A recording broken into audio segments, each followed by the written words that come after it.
Purushottam રૂપાલાની ticket રદ કરવાની માંગ સાથે ક્ષત્રિય રાજપૂત સમાજની બહેનોએ પ્રધાનમંત્રી નરેન્દ્ર મોદીને લખ્યા પોસ્ટકાર્ડ।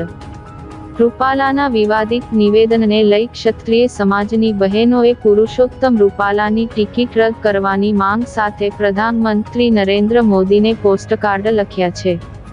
પુરુષોત્તમ રૂપાલાના વિવાદિત નિવેદનને લઈ ક્ષત્રાણીઓનું સ્વમાન ઘવાયું છે। આ વિવાદિત નિવેદનથી ક્ષત્રિય સમાજમાં રૂપાલા સામે વિરોધનો ઉકળતો ચરુ છે। ત્યારે રૂપાલા હટાવો, સ્વમાંગ બચાવો ના સૂત્ર સાથે રાજપૂત છાત્રાલય ખાતે ભરૂચ જિલ્લા સમસ્ત ક્ષત્રિય રાજપૂત સમાજની મહિલા પાંખ દ્વારા પોસ્ટકાર્ડ અભિયાન હાથ ધર્યું છે। ક્ષત્રાણીઓએ પ્રધાનમંત્રી નરેન્દ્ર મોદીને 2000મી વધુ પોસ્ટકાર્ડ લખી પોતાની વેદના વ્યક્ત કરી છે।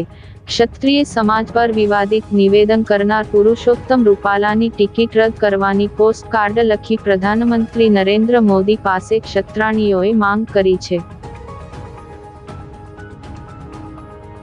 મારું નામ માટેડા અપેક્ષાબા ભૂપેન્દ્રસિંહ છે। અહીંયા રાજકોટ લોકસભાના ઉમેદવાર પરસોત્તમ રૂપાલાભાઈએ અમારી માતા બહેનો પર જે અભદ્ર ટિપ્પણી કરી હતી તે અમારા માટે ખૂબ અપમાનજનક છે। તેથી અમે અહીંયા 500થી વધુ બહેનો અહીંયા પત્ર લખી અમારા ભાઈ મોદીજીને કહેવા માગીએ છીએ કે આ જે એમને જે ઉમેદવારી કરી છે રાજકોટ લોકસભાના ઉમેદવાર છે તે ઉમેદવારી તેમને રદ કરવા વિનંતી છે। રાજકોટ સભામાં અમારા ક્ષત્રિય સમાજના બહેનો અને બેટી વિશે જે અભદ્ર ટિપ્પણી કરી હતી તેનાથી અમારી સમાજની બહેનો અને બેટીઓની લાગણી દુભાઈ છે।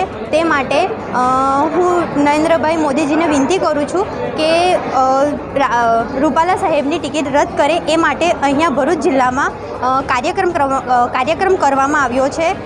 જય માતાજી, હું પ્રકાશબા આપ શ્રી નરેન્દ્ર મોદી સાહેબને એક વિનંતી સાથે પત્ર લખવા માગું છું કે અમારા રાજપૂત સમાજની બહેનો માટે લોકસભામાં જે ઉમેદવારી પત્ર ભરીને બેઠેલા પુરુષોત્તમ રૂપાલાને જે ટિકિટ આપી છે તેને યોગ્ય નથી।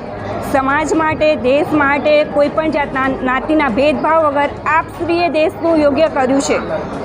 અમને સૌને એક જ વિનંતી કરીએ છીએ કે અમારા સમાજની બહેનોની લાગણી દુભાવી છે, એ લાગણીઓ દુભાવી અને અમારા બધાએ કરેલા જે કંઈ અમે લોકોએ સમાજ માટે, દેશ માટે, રાષ્ટ્ર માટે અમે જે કંઈ આપ્યું છે બલિદાન એનો તમે બધી બહેનોએ અમે એક જ વિનંતી કરીએ છીએ કે આ રૂપાલા સાહેબની ટિકિટને રદ કરો અને રદ કર્યા પછી અમને લોકોને જ વિશ્વાસ થશે કે એક ભાઈ તરીકે, દેશના વડાપ્રધાન તરીકે તમે યોગ્ય ન્યાય કરો છો।